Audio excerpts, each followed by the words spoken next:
Alors bonjour à toutes et à tous, bienvenue sur dailyfx.fr, il est 11h01, le morning meeting dailyfx suite au PIB britannique, suite aux chiffres du crédit au sein du secteur privé en zone euro au mois de septembre. Je vais revenir rapidement sur ces éléments fondamentaux, je vous montrerai à nouveau la probabilité très faible, pardon, très Fed, ça c'est marrant ça, très faible de voir la Fed relever ses taux d'intérêt demain, et pourtant un dollar américain qui tient le choc, mais si le dollar américain tient le choc, c'est surtout parce que l'euro est sous pression, le franc est sous pression, la livre sterling est sous pression, le dollar canadien est sous pression.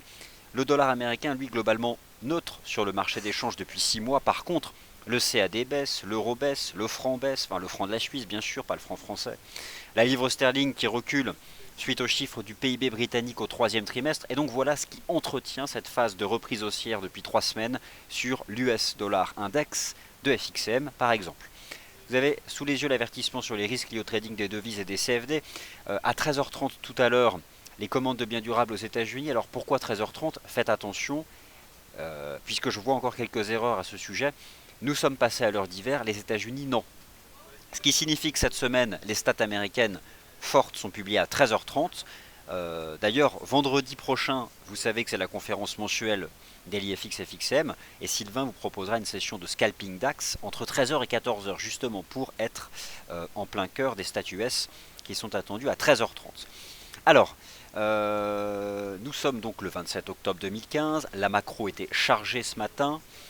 Tout d'abord, les chiffres du crédit au sein du secteur privé de la zone euro, avec une pente légèrement haussière qui se confirme donc au mois de septembre.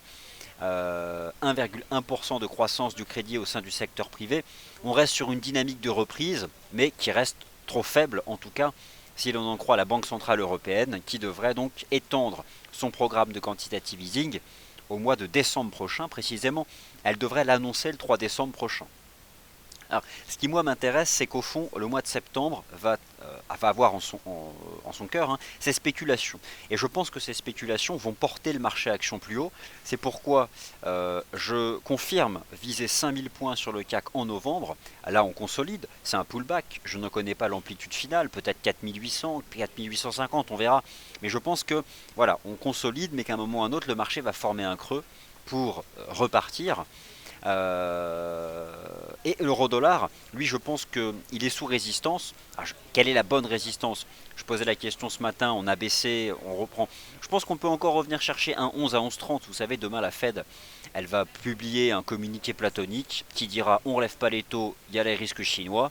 Ça peut faire baisser un peu l'euro-dollar, le dollar, ça peut faire remonter un peu l'euro-dollar, peut-être vers des résistances, on verra. Ce qui est certain, c'est qu'il y a des stratégies sur le FX actuellement. Regardez par exemple cette stratégie achat USD4 qu'on vous a proposée la semaine dernière. Ça remonte, là on est presque à 1,32. Par contre, je pense qu'il faudra prendre ses bénéfices avant la Fed. Alors pourquoi prendre ses bénéfices demain avant la Fed? Déjà, la Fed demain, c'est pas 20h. J'ai vu notamment sur les réseaux sociaux, demain la Fed à 20h. Non, demain c'est 19h, faites attention. Si vous arrivez à 20h devant les marchés, bah, tout sera déjà fait. C'est 19h, heure de Paris. Par contre, aux États-Unis, ils n'ont pas changé l'heure de publication. C'est juste une histoire de décalage dans le basculement à l'heure d'hiver. Alors vous avez sous les yeux la probabilité de voir la réserve fédérale décidément, relever ses taux d'intérêt demain. C'est, j'allais dire 0%, non, c'est 6%.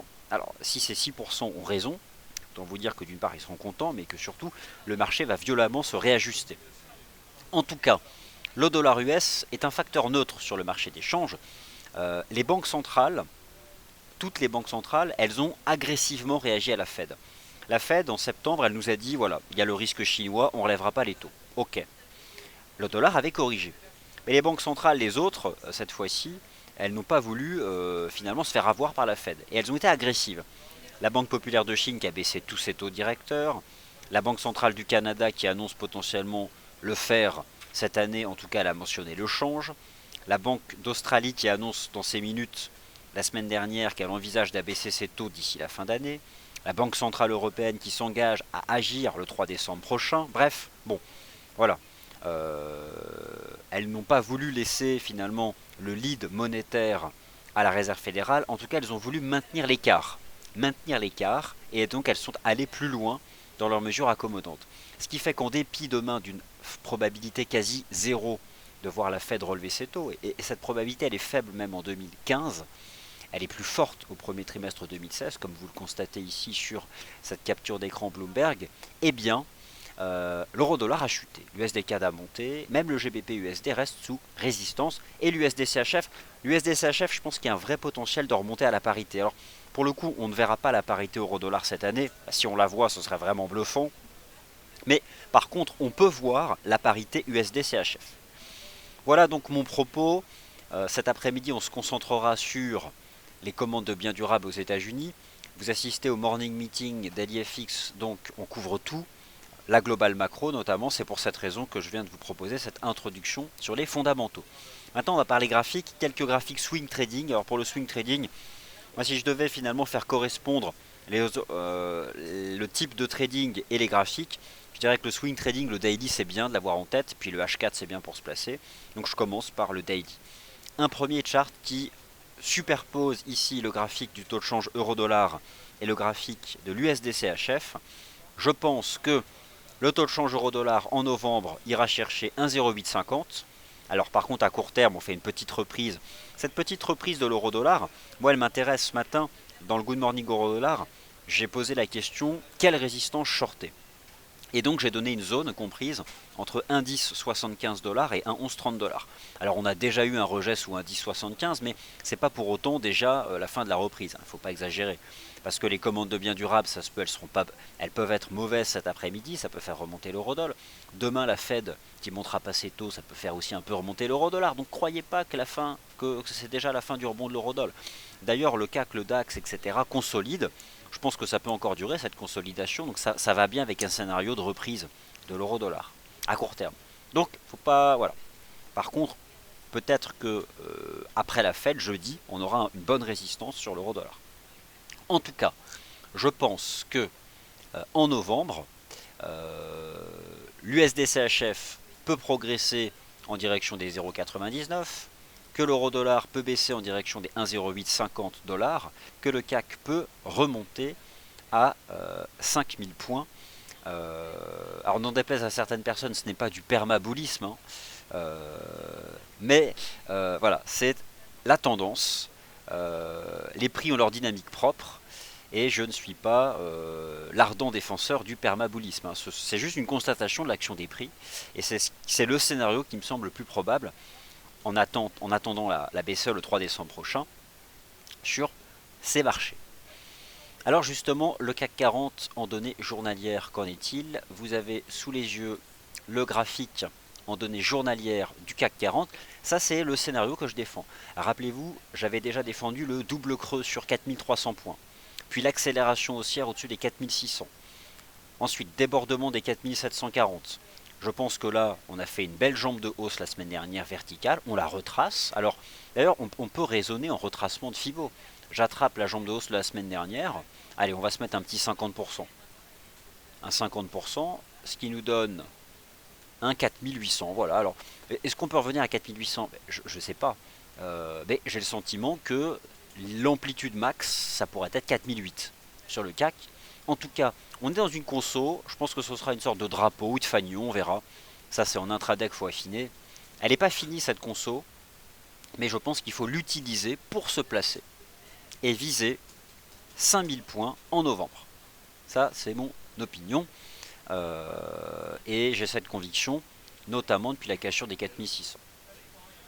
Idem sur le DAX, on fait une conso, je pense, au maximum 10 525. On va faire un drapeau, mais je vise 11 000 et 11 200 en novembre, ici sur l'indice de la bourse de Francfort.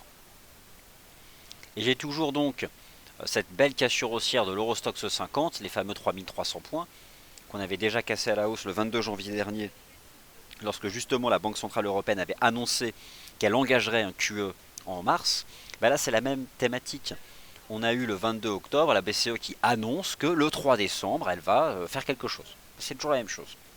On a retrouvé les dispositions techniques et fondamentales du premier trimestre. C'est pour cette raison que je redéfends le même type de tendance du premier trimestre. Et regardez ce qu'on avait fait à l'époque. On avait fait une cassure haussière et un pullback. On avait fait un range de 2 semaines. Peut-être que là, on va faire un range de 2 semaines avant de repartir. Ça, personne ne le sait. Il ne faut pas croire qu'on va monter en ligne droite. Mais ce qu'on avait fait finalement en janvier était très sain. Une cassure haussière, et on avait fait un range de, voilà, c'est ça, 15 jours. 15 jours, alors pourquoi pas 15 jours entre 4008 et 4950 sur le CAC, 15 jours entre 10005 et 10009, un range, et ensuite ça relance. Ce serait, je dirais, du point de vue de la construction haussière du marché, un bon scénario pour pouvoir aller plus haut ensuite à moyen terme. En tout cas, voilà donc les choses qui m'intéressent. Il faut bien comprendre que l'action de la Banque Centrale Européenne exerce avant tout une pression sur les taux d'intérêt souverains. Alors c'est quelque chose que vous pouvez appréhender à l'aide de la cassure technique haussière sur le contrat de taux allemand, le Bund, ce qui laisse envisager la poursuite de la baisse des taux obligataires au sein de la zone euro et donc mécaniquement agit à la baisse sur le taux de change de l'euro en tant qu'indice devise. Pour cette raison que lorsque vous voyez l'euro-dollar chuter, ce n'est pas une appréciation du dollar US. Lui, il est neutre depuis quelques mois. C'est avant tout le positionnement propre à l'euro. L'euro GBP qui a échoué sous 0,7450. L'euro-dollar. Même finalement l'euro CAD. Au final, l'euro NZD, j'en reparlerai aussi. Bref, je pense que en novembre, ce sont des cibles que je vous donne, mais voir 1,0850 sur l'euro-dollar, 5000 points sur le CAC, 11 000 sur le DAX, 158,91, ce sont mes objectifs de cours pour le mois de novembre. Et c'est donc ces cibles que je vais tenter de défendre et puis surtout d'utiliser les graphiques intraday pour prendre le train en marche, car à un moment ou à un autre, il faut des stratégies de trading. Alors justement, j'en viens à ces stratégies de trading, cette fois-ci à l'aide des graphiques intraday. Donc je bascule sur l'horizon de temps intraday, c'est parti, je jette un œil à vos toutes premières questions, qui sont nombreuses. Je vous salue le temps que cela charge. Alors question de Alban, quels sont vos médias et sources privilégiées pour faire le point? Alors, déjà, vous pouvez suivre la section news en temps réel, puisque c'est dans cette section sur le site que je partage. Elles sont diverses et variées, mais c'est essentiellement des outils que vous pouvez vous-même trouver sur le web. Déjà, il y a une façon de faire. Nous, on utilise beaucoup Twitter, par exemple. Vous pouvez tout simplement, par exemple, vous abonner au compte Twitter de la Banque Centrale Européenne. La Banque Centrale Européenne, via son compte Twitter qui est suivi par 60 000 personnes, voire plus, je ne sais plus, diffuse l'information. D'accord, diffuse le condensé de sa recherche, les rapports de politique monétaire, etc. C'est ça aussi la façon d'utiliser Twitter, je pense, d'une bonne façon. C'est d'identifier 50 sources, avoir 50 abonnements. Euh, Par exemple, vous êtes abonné à mon compte Twitter ou à celui de Sylvain. Vous pouvez aussi suivre celui des principales banques centrales, par exemple, ou celui des principaux organismes qui éditent les statistiques macroéconomiques. Et ça vous permet de vous informer. Après, bien sûr, rien ne vaut la source d'information qu'est Reuters ou Bloomberg. Mais ça, ça a un coût. Et ça, c'est professionnel. Alors maintenant, les charts intraday. Le taux de change euro-dollar est dans une phase de reprise haussière de court terme. J'estime que la bonne résistance se trouve entre 1,1075 et 1,11. C'est dans cette zone qu'il faut shorter pour viser 1,0850 $. En tout cas, c'est cette zone de résistance qui permet de gérer son risque dans le sens de la tendance. Moi, ce qui me rassure, je dirais, c'est que dans toute cette baisse de l'euro-dollar, j'ai vu le pourcentage d'acheteurs se renforcer. J'observe que les analystes qui ont un biais contre-tendance permanent achètent. Donc, au final, cela me conforte finalement de cette anticipation baissière.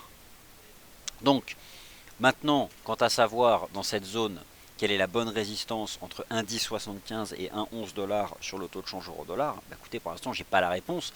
Mais je pense que avec, comment dire, demain, une Fed qui de toute façon ne publiera qu'un communiqué, ce sera complètement platonique, à peu de choses près, un copier-coller de celui qui a été publié en septembre. Il n'y a pas de conférence de presse demain. Un communiqué qui mettra en avant le contexte économique mondial, ce même contexte économique mondial auquel la Banque Centrale Européenne a voulu s'adapter en agissant volontairement à la baisse sur le taux de change de l'euro. Quelle meilleure façon de neutraliser le ralentissement du contexte économique mondial en donnant aux entreprises européennes de la compétitivité change. Donc voilà, c'est presque au fond le seul succès de la Banque Centrale Européenne, c'est cette baisse du taux de change de l'euro en attendant à terme un impact sur l'économie réelle. Peut-être que l'on voit déjà un début d'impact lorsqu'on étudie la dynamique de la production de crédit au secteur privé. On a eu les chiffres ce matin, je vous ai montré tout à l'heure le graphique. En tout cas, Voilà donc ce qui m'intéresse sur le taux de change euro-dollar. Et il y a une alternative au taux de change euro-dollar qui est le taux de change USD-CHF. Pour la simple et bonne raison que la Banque nationale suisse s'ajuste agressivement à ce que fait la Banque centrale européenne, tout simplement pour éviter une dépréciation du taux de change euro-CHF. C'est donc pour cette raison que l'USD-CHF a davantage de vigueur à la hausse et que l'analyse technique est plutôt bien construite. Il y a des lignes de tendance qui m'intéressent sur l'USD-CHF. Je vis 0,99 voire la parité en novembre, ça c'est pas mal. Et moi donc je vous invite à surveiller toutes ces lignes de tendance en place depuis le 20 octobre pour se placer sur ce taux de change USD-CHF. À peu de choses près, cela revient à chercher les résistances pour shorter le taux de change euro-dollar. Mais voilà, après, il y a quand même des petites différences et je trouve qu'on a des lignes de tendance qui sont pas mal ici, là, sur le taux de change USD-CHF.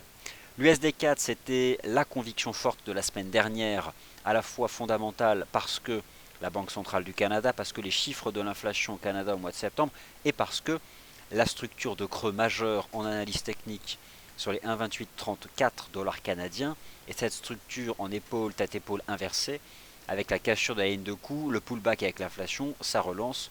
Premier support 1,3130. Peut-on revoir 1,3250 avant la Fed? C'est possible. On peut revoir 1,3250 avant la Fed. C'est bien orienté.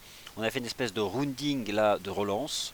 Je pense que voilà, il faut casser les 1,32, mais que derrière on peut revoir les 1,3250 qui sont concrètement le haut de canal haussier qui guide actuellement la progression des cours. Donc je reste confiant dans la capacité du taux de change USD-CAD à poursuivre sa reprise. Alors on va parler de la livre sterling, forcément. La livre sterling qui est volatile. Ce matin, les chiffres du PIB britannique ont maintenu le câble sous la première résistance des 1,5370. Après, c'est toujours compliqué sur le GBP-USD parce que lorsqu'on étudie le positionnement du dollar américain et de la livre sterling sur la courbe du cycle monétaire, eh bien on constate que ces deux banques centrales se positionnent, et ce sont les deux seules d'ailleurs, du côté hawkish, donc perspective restrictive. C'est-à-dire que ce sont les deux seules banques centrales, forcément plus la Fed que la BOE, pour lesquelles le marché envisage un resserrement des conditions monétaires, simplement un relèvement des taux d'intérêt, ou pour la BOE une réduction du programme de quantitative easing, parce que le quantitative easing de la Banque d'Angleterre n'est pas réduit. D'ailleurs, il est exactement avec le même montant depuis 2 ans. Alors que celui de la Fed, lui, il n'existe plus depuis le dernier trimestre 2014. Mais en tout cas, c'est donc toujours difficile de se positionner ici, puisque ces deux monnaies partagent finalement ce statut de devise forte. En tout cas, le GBP-USD, c'est pas très directionnel, ça l'est depuis la semaine dernière, puisque malgré tout, il y a quand même un minimum de corrélation euro-dollar GBP-USD. Alors, ça n'a rien à voir avec le franc et l'euro, mais la livre sterling, même si elle a sa propre politique monétaire, c'est quand même une devise européenne. Donc forcément, elle n'y échappe pas. C'est pour cette raison que le câble était sorti par le bas d'un range 1,54-1,55 pour atteindre d'ailleurs la cible théorique à 1,53. On reporte l'amplitude du précédent trading range. Bon, la seule chose à dire, c'est que pour le moment, voilà, on s'installe entre 1,53 et 1,5370. Bon, il y a clairement 100 fois mieux à faire. Le taux de change USD-Yen effectue-t-il un pullback? Un peu piégeux, mais effectue-t-il un pullback? Moi, le taux de change USD-Yen, je vais raisonner surtout vis-à-vis des indices boursiers. Les marchés actions consolident dans le bon sens du terme, c'est-à-dire qu'ils solidifient l'avancée de la semaine dernière en la retraçant. Alors entre 38 et 50%, c'est 4800 points pour le CAC, 50%. Le jour où les marchés actions européens, et surtout d'ailleurs les actions européennes, vont tenter d'établir un creux, ce qui n'est pas encore le cas à court terme sur le CAC, le DAX et l'Eurostoxx 50, je pense qu'à ce moment-là, le taux de change USD-Yen sera une opportunité. Alors, le DAX tient quand même mieux que le CAC 40, pour quelle raison? Parce que dans le CAC 40, il y a des compagnies pétrolières, enfin il y a une compagnie pétrolière totale, avec la chute du prix du pétrole, ça agit à la baisse sur un poids lourd du CAC. Il n'y a pas de compagnie pétrolière dans le DAX, donc forcément il tient un peu mieux. On a eu donc cette belle impulsion haussière de la semaine dernière depuis la cassure des 10 322 points. Il y a un premier support daily à 10 523. Il y a une ligne de tendance en place depuis la mi-octobre qui passe encore très loin du niveau actuel des cours. Et sur le court terme, on fait un micro-range entre 10 760 et 10 860. On fait un micro-range. Ce serait quand même pour la construction de la dynamique bien qu'on en sorte par le bas et qu'on aille réellement faire un pullback sur 10 523. Après, c'est peut-être un peu trop profond parce que c'est vrai que le marché tient bien. À court terme, on fait un range, voilà, bah, vous le voyez, hein, ici entre 10 760 et 10 860. Bon, bah, pour l'instant, voilà, on est toujours dans cette phase de conso qui tient plutôt bien. On peut encore pour le moment rester dedans. Je pense que c'est un peu trop tôt, hein, pour envisager la fin de la conso sur ce marché. Alors, l'once d'or, c'est très intéressant, l'once d'or, parce que il est complètement, il bouge plus. Il est, depuis le 23 octobre, collé à 1160 dollars. En fait, il est collé à 1162. C'est étonnant, regardez les bougies H4, ce sont des toupies. Et on fait quand même des toupies en données 4 heures depuis le 23 octobre. Donc ça commence à durer. Bon, c'est simple, on attend la Fed. Pourquoi l'once d'or n'a pas chuté? Il a un peu consolidé, mais pourquoi s'il n'a pas chuté alors que l'euro-dollar chutait, l'USD-CAD remontait, etc. Parce que le dollar américain, lui, est neutre. C'est l'euro qui est faible, c'est le franc qui est faible, c'est le CAD qui est faible. Et la semaine dernière, c'était le JPY qui était faible, et je pense qu'il sera à nouveau bientôt faible. Mais le dollar US, lui, est neutre. Il subit le positionnement des autres monnaies, parce que les autres banques centrales ont été agressives. La Fed, elle a simplement dit qu'il était peu probable qu'elle relève ses taux. Mais elle n'a rien fait, en fait. Donc c'est pour cette raison que l'once d'or n'a pas chuté. L'once d'or, il serait vraiment en risque s'il cassait les 1160. Ça fait maintenant plusieurs séances qu'on est posé sur 1160. Il n'y a pas de rebond massif. Ça casse pas non plus. C'est parfaitement neutre. Voilà. Donc c'est neutre et posé sur 1160. Et moi, j'y vois pas grand chose. Alors, le pétrole, le Brent, il est pile poil sur support. Mais c'est violent. Voilà. Le Brent, il est revenu sur ce niveau des 47-23 dollars. Ok, on est posé dessus, mais c'est quand même showtime. Le gaz naturel, le contrat FXM expire ce soir, vous le savez. Le brut US, il a cassé son support. Enfin bon, en fait, si on utilise les mèches, on peut toujours trouver un support plus bas entre 43,30 et 44. Mais c'est quand même tendu, quoi. C'est-à-dire que, vous voyez la réaction haussière d'octobre, voyez les réactions haussières de septembre sur 44 dollars. Là, c'est un marché qui glisse. C'est une espèce d'inertie baissière qui est un peu horrible pour les stratégies d'achat. Mais voilà, donc je suis mal à l'aise par rapport à l'évolution du prix des contrats énergétiques. Le gaz naturel qui a fait 1,95. Attention quand même au gaz naturel. Le contrat FXM expire ce soir, donc ça sert à rien d'ouvrir une position dessus. Le cuivre, lui, il est parfaitement neutre, en plein milieu d'un range. Bon, vous venez d'assister au Commodities Market Report, donc je pense que vous y voyez clair sur la plupart de ces métaux. Le DAX en intraday, je vous en ai parlé. J'aimerais qu'on en sorte réellement par le bas et qu'on aille chercher les... qu'on fasse un vrai pullback, voilà, un vrai pullback. Donc un peu plus bas encore. Bon, le Rodol, je l'ai couvert. Allez, maintenant vos questions. Le gaz. Alors, première question de Guillaume sur le gaz. Le gaz, aujourd'hui, ça ne sert à rien d'en parler. On a en effet fait, nous on visait 2 dollars. Yoav visait 2 dollars, c'est fait. On a même fait un 90. Maintenant, le gaz, ce soir, le contrat FXM expire. Quelle que soit la nature de votre PNL latent, que vous ayez un gain latent, imaginons que vous soyez short et que vous ayez un gain latent, que vous soyez en perte, toutes les positions sont clôturées ce soir.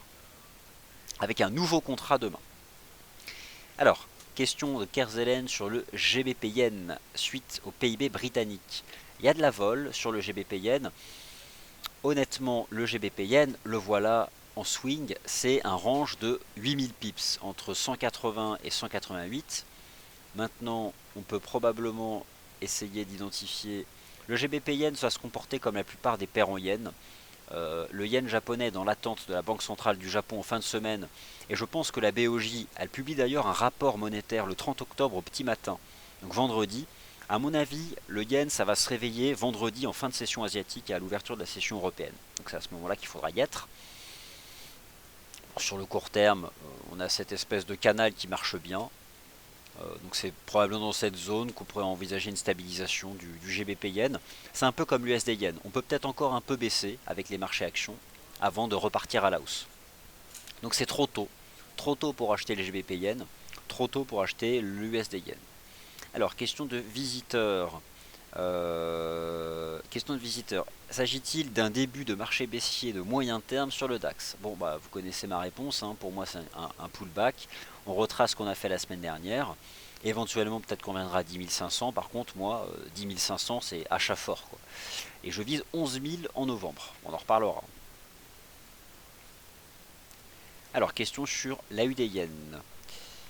Et comment faites-vous pour passer des charts daily aux charts H4? Bah, c'est tout simple, hein, voilà, là c'est. Vous avez l'horizon de temps. Lorsque vous êtes sur un graphique comme ça, là, vous avez le petit onglet déroulant avec l'horizon de temps. Alors sinon, j'ai créé une disposition graphique.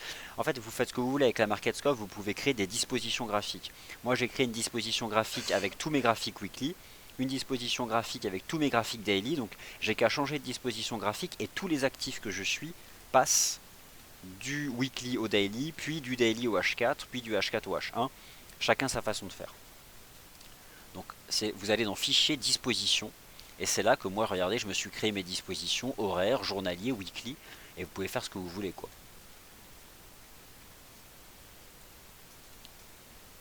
Alors, l'AUD yen, c'est parti.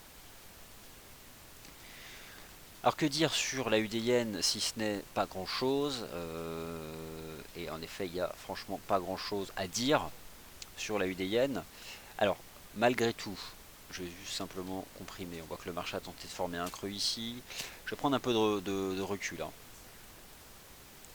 On est dans une phase de reprise sur l'AUD yen, essentiellement parce que les paires en yen se sont reprises, et quand même le dollar australien a été sous pression, là aussi il rebondit. Il y a une résistance weekly à 89,16. J'ai le sentiment que la UD yen, il nous fait une espèce de reprise en biseau. Alors ce serait essentiellement dû ensuite à un positionnement vis-à-vis du dollar australien. Bon, c'est un peu trop tôt. On a une espèce de compression sous la résistance à 89,16. Voilà, on retrouve, bon, ensuite on peut ajuster ça plus proprement, hein, mais on doit être dans ce type de pattern. Sur le très court terme, voilà ce qu'on fait. J'ai le sentiment que là on peut rebaisser à 86. On est dans un petit range. C'est pas transcendantal, hein. Je me demande si malgré tout. Ouais, vite fait. Éventuellement ce type de tracé chartiste, mais honnêtement, à court terme, bon. En fait, je pense que le yen, les paires en yen peuvent encore un peu baisser, mais elles remonteront avec la BOJ en fin de semaine. Donc, bah, comme voilà, la UD yen, il peut éventuellement revenir dans cette zone 86, mais moi je vois un peu ça comme ça. Consolidation des paires en yen avec la baisse des indices boursiers à court terme, et puis ça repart à la hausse les paires en yen avec la BOJ en fin de semaine, et peut-être la fin de la consolidation des indices boursiers. Ça peut être un scénario, ça peut se passer comme ça.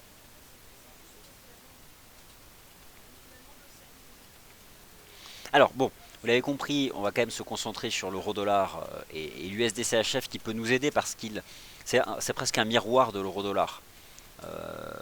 Donc je m'aide des niveaux de support de l'USD-CHF pour chercher les résistances euro-dollar. D'ailleurs c'était ce matin le support USD-CHF qui permettait, mais voilà, l'euro-dollar je pense qu'il peut encore remonter. Et avec la Fed demain, j'aimerais bien honnêtement 1,11, 1,1130, ce serait parfait. 1,11, 1,1130, ce serait idéal pour avoir une bonne résistance. Et j'ai le sentiment qu'en chartisme on fait une reprise en drapeau. Donc on peut encore évoluer dans le drapeau et aller chercher des résistances qui sont plus hauts. Et ça va aussi dans le sens, ce rebond de l'euro-dollar à court terme, avec la consolidation à court terme des indices boursiers. Le GBP CAD me demande Fretala. Alors j'y vais de suite. Le GBP CAD est bien orienté. Il y a eu à peine de la volatilité avec le PIB britannique. Je confirme mon anticipation positive sur le GBP CAD depuis la réintégration des 2 dollars canadiens, depuis le rebond à court terme sur les 2,0140 et avec un risque de chute du pétrole brut US s'il devait s'enfoncer sous les 44, il pourrait revenir à 40 par exemple. L'USD CAD, je pense qu'on peut faire 1,3250 avant la Fed, et donc le GBP CAD peut probablement faire 2,03 avant la Fed.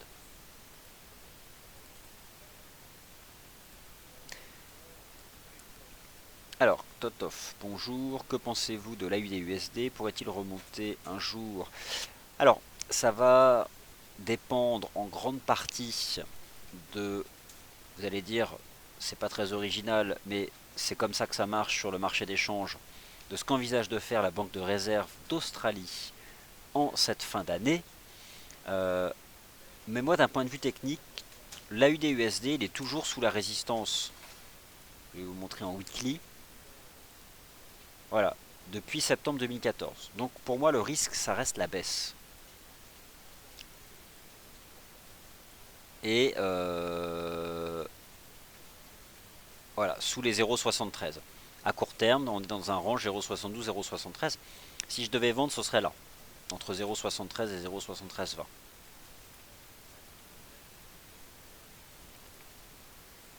Alors bonjour Rachard, un mot sur le NZD-USD. Alors bon, par contre demain on a la Banque de réserve de Nouvelle-Zélande. C'est pas évident le NZD-USD. Soit on fait un range pour avancer davantage, parce que j'ai cette ligne de tendance mais qui passe plus haut. Je me demande si on pourrait pas vraiment un jour chercher 0,70. Ça va dépendre un peu demain du rapport de politique monétaire de la Banque de Nouvelle-Zélande. La Banque de réserve de Nouvelle-Zélande, elle est soumise quand même à des pressions inflationnistes qui sont très différentes. C'est un marché immobilier qui lui est propre parce qu'il y a un flux, il y a beaucoup d'immigration dans ce pays. Et puis, c'est un pays qui est beaucoup plus dépendant du prix de certaines matières premières agricoles. On parle beaucoup du lait, par exemple. Donc, c'est assez différent et ça va dépendre demain de l'anticipation. D'un point de vue technique, entre 0,67 et 0,69, c'est devenu parfaitement neutre. Par contre, voilà, est-ce que ce range est un range de sommet ou de continuation pour viser 0,70? J'ai pas la réponse.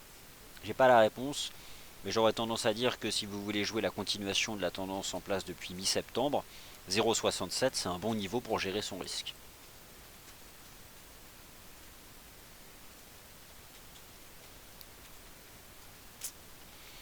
Alors Frétala, faut-il... Alors, l'USD4, moi je pense qu'il faut prendre les bénéfices avant la Fed. Moi l'USD4, je suis confiant pour que vous ayez davantage de gains avant la Fed. 1,3250, d'ailleurs on est en train de casser la résistance. Donc je pense qu'on va y aller. Ensuite, oui, forcément, il faut mieux prendre ses bénéfices. Parce que demain, à 19 h, le communiqué de presse de la Fed, qui sera à peu de choses près celui de septembre, bah, il va répéter la même chose. Pas de hausse de taux, le contexte mondial, etc. etc. Enfin, l'USD4, c'est strong bull aussi, parce que le pétrole est vraiment sous pression, là. Alors, je vois beaucoup de questions sur l'utilisation de la market scope. Alors, sachez simplement que déjà, on organise souvent à 18 h des webinaires sur la plateforme, mais d'autre part, sur notre chaîne YouTube, vous avez des enregistrements sur l'utilisation de la market scope. Alors, je vais quand même répondre. Comment fait-on pour mettre plusieurs graphiques ou indices sur le même graphique? Alors, c'est pas compliqué. Vous êtes ici sur le graphique de l'euro-dollar, et vous avez un petit bouton ici qui vous propose de superposer un autre actif sur le prix de l'euro-dollar ou de le mettre en dessous. Donc c'est ce bouton-là, cette petite icône, qui vous permet de mettre plusieurs graphiques, paires de devises, indices, etc. sur le même chart.